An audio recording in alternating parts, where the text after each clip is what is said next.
11 المعذورون بالإفطار في شهر رمضان. الحمد لله الذي أتقن بحكمته ما فطر وبنى، وشرع الشرائع رحمة وحكمة طريقا وسننا، والصلاة والسلام على رسوله محمد وعلى آله وأصحابه الكرام الأمناء، وسلم تسليما كثيرا. أما بعد، فإن الله تعالى لما فرض صيام شهر رمضان رخص لذوي الأعذار في الفطر، فقال سبحانه: فمن كان منكم مريضا أو على سفر فعدة من أيام أخر، وعلى الذين يطيقونه فدية طعام مسكين، فمن تطوع خيرا فهو خير له، وأن تصوموا خير لكم إن كنتم تعلمون. وجاء في السنة أيضا بيان بقية أصحاب الأعذار، وفيما يأتي بيان ذكرهم. أولهم المريض. أباح الله تعالى الفطر للمريض بقوله: فمن كان منكم مريضا أو على سفر فعدة من أيام أخر. والمريض الذي يباح له الفطر هو المريض الذي يخشى زيادة المرض أو تأخر البرء بسبب صومه، أو كان يشق عليه الصوم مشقة غير معتادة. وإذا كان الصوم قد يتسبب في هلاكه فيحرم عليه الصوم ويجب عليه الفطر، لأن صومه حينئذ من الإلقاء إلى التهلكة. وقد قال الله تعالى: ولا تلقوا بأيديكم إلى التهلكة. كذلك منهم المسافر، فيباح الفطر للمسافر ويقضي بعد رمضان، لقول الله عز وجل: فمن كان منكم مريضا أو على سفر فعدة من أيام أخر. والمسافر له 3 حالات مع الصيام. الحال الأولى أن يشق عليه الصوم مشقة شديدة فيحرم عليه الصوم، لأن النبي صلى الله عليه وسلم كان في سفر وكان صائما فأفطر وأمر الناس بالفطر، ولما بلغه أن بعض الناس قد صام أنكر عليهم وقال: أولئك العصاة. الحال الثانية أن يشق عليه الصوم مشقة غير شديدة والفطر أرفق له، فيكره في حقه الصوم ويسن له الفطر، لقوله صلى الله عليه وسلم: ليس من البر الصوم في السفر. الحال الثالثة أن يتساوى عنده الأمران فيختار الأيسر له، لقول الله تعالى: يريد الله بكم اليسر ولا يريد بكم العسر.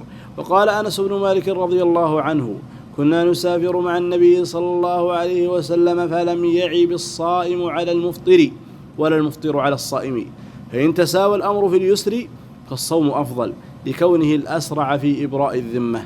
الثالث ممن يباح لهم الفطر، يباح الفطر لكبير السن الذي يشق عليه الصيام مشقة غير معتادة، ويطعم عن كل يوم مسكينا. ويدل لذلك قول ابن عباس رضي الله عنهما في قول الله تعالى: وعلى الذين يطيقونه فدية طعام مسكين. قال: ليست بمنسوخة، هو الشيخ الكبير والمرأة الكبيرة لا يستطيعان أن يصوما فيطعمان مكان كل يوم مسكينا. وقد كان أنس بن مالك رضي الله عنه في آخر حياته يفطر ويطعم عن كل يوم مسكينا، وقد عمر حتى جاوز 100 عام. وأما إذا كان عقله ليس معه فهذا مرفوع عنه القلم، وليس عليه شيء، لا يلزمه صوم ولا قضاء ولا إطعام. ممن يجوز لهم الفطر كذلك الحالة الرابعة الحامل والمرضع. فالحامل والمرضع يجوز لهم الفطر إذا احتاجتا إليه، لقوله صلى الله عليه وسلم: إن الله عز وجل وضع عن المسافر شطر الصلاة، وعن المسافر والحامل والمرضع الصوم أو الصيام. والقول الراجح أنه يلزمهما القضاء فقط دون الإطعام، قياسا على المسافر والمريض، وهذا اختيار الشيخين ابن باز وابن عثيمين رحمهم الله. الحالة الخامسة الحائض والنفساء. فالحائض والنفساء يجب عليهما الفطر والقضاء بعد رمضان بالإجماع. وقد جاء في حديث أبي سعيد رضي الله عنه أن النبي صلى الله عليه وسلم قال: أليس إذا حاضت لم تصلي ولم تصم؟